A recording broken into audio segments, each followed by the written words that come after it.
Hi folks, welcome to the rear view mirror again.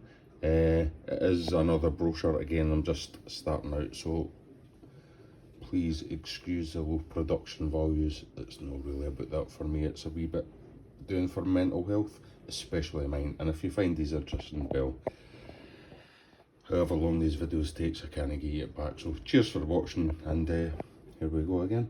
So another brochure one that I picked up back in the day before I had a couple of these cars. This is a June 95 Fiat Coupe UK brochure. Maybe for the launch, I'm not quite sure on that.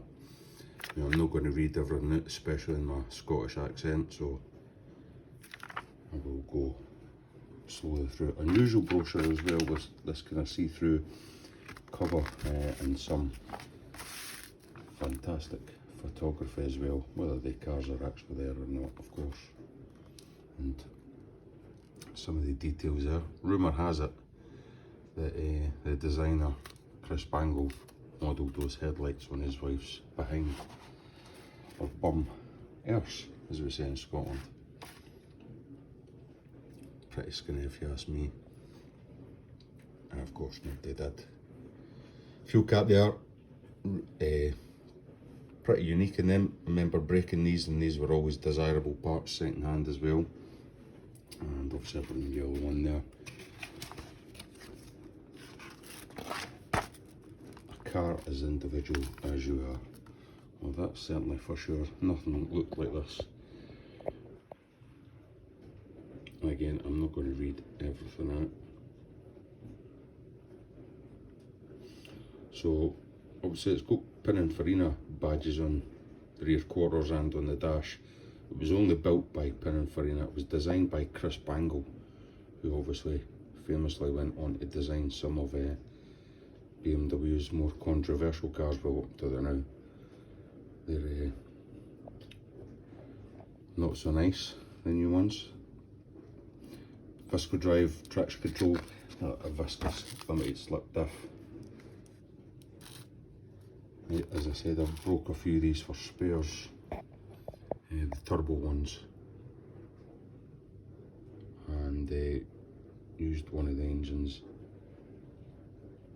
You can see the performance figures there as well. Of course you can pause this,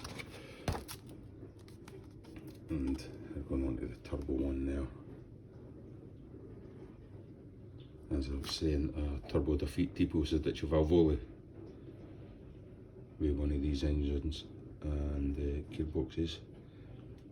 I had to use the Coupe's gear shift cables rather than the tipo ones, and I used a Delta Integrale 16 valve ECU, and that meant I could keep the Tipo's distributor, the Tipo's distributor camshaft, so I didn't need to worry about the Fiat stupid red key system, which works in total opposite way to the 20 valve ones. Well, no body, but you can see the stunning interior leather on this one as well, and obviously the dash always body colour.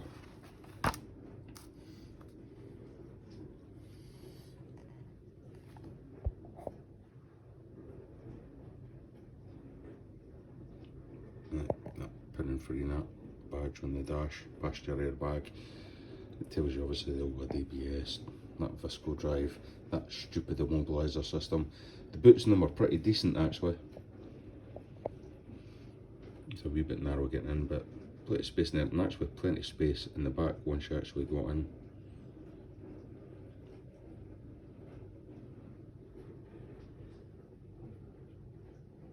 Talking about the rubberized controls, that did kind of get sticky as it aged, and the ignition key, the burnish fob, the key was quite nice as well. And considering these were based on the Fiat Tipo, which I've had a few that think they're fantastic cars, but a lot of folk don't.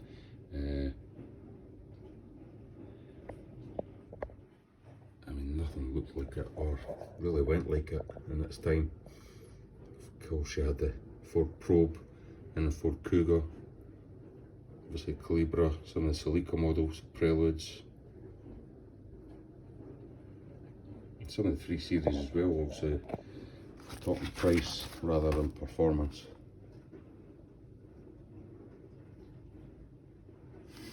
The exhaust tip always fell off, and on turbo model, sorry, it's if you didn't replace it, the back bolts would fire hot exhaust gases there, and you'd always have a big melted patch on the bottom corner of that bumper there. Of course, turbo there with the slightly bigger wheels. Again, those look great in the Tipo as well, in my opinion.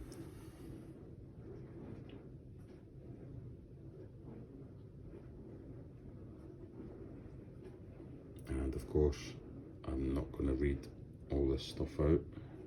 It would take forever, and you wouldn't understand me either.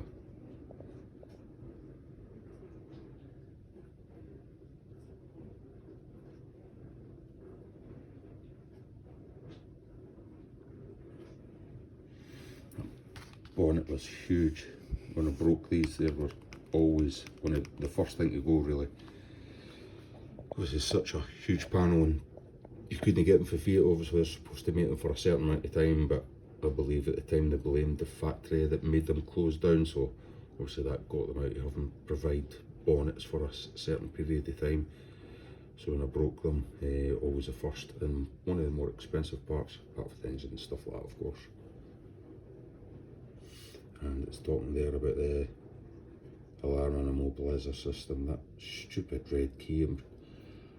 Can I remember off by heart that 16 valve models had a pulsed positive for obviously that immobiliser and the code, and then the 20 valve ones had a pulsed negative, so somebody really had to know what they were doing to get by that. Obviously if somebody tried to steal your cars, what happened to one of mine, to try and get a key recoded and working again. Some of the accessories there, we obviously part numbers.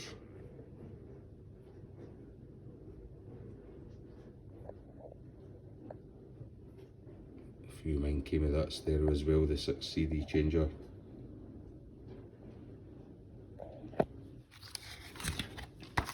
And again, obviously I will slowly go through this and pause this, and so you can pause it, sorry. 6 litre tank, big tank. They weren't that bad in fuel, obviously it depends how you drove them, but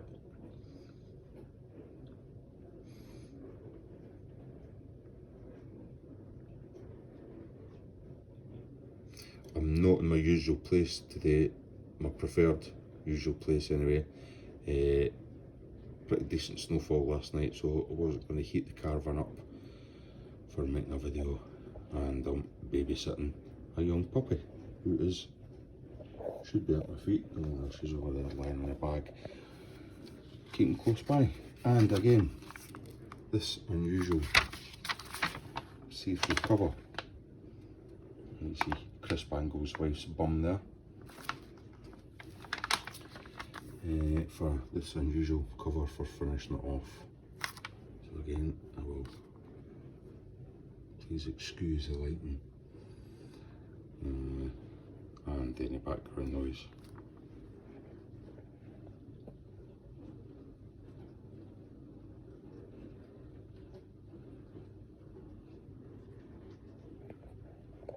Does that make it better? A bit, no, does it? Less clear? I do apologise, folks. As you see, it's not high production value.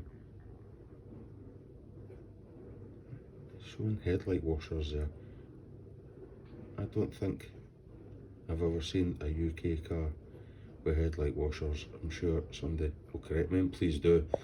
I don't know everything, and everything is a school day. And there, obviously, Fiat's warranty. Rust, they were good for rust, but some of the 16 valves soon started to deteriorate. That was the reason that I think I broke 3, purely because they were heavily corroded. But all the parts, bar 1 or 2 engines of course, that went to my own collection, helped other coupes stay on the road.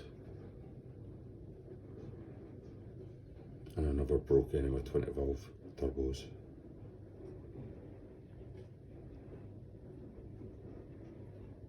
So there you are.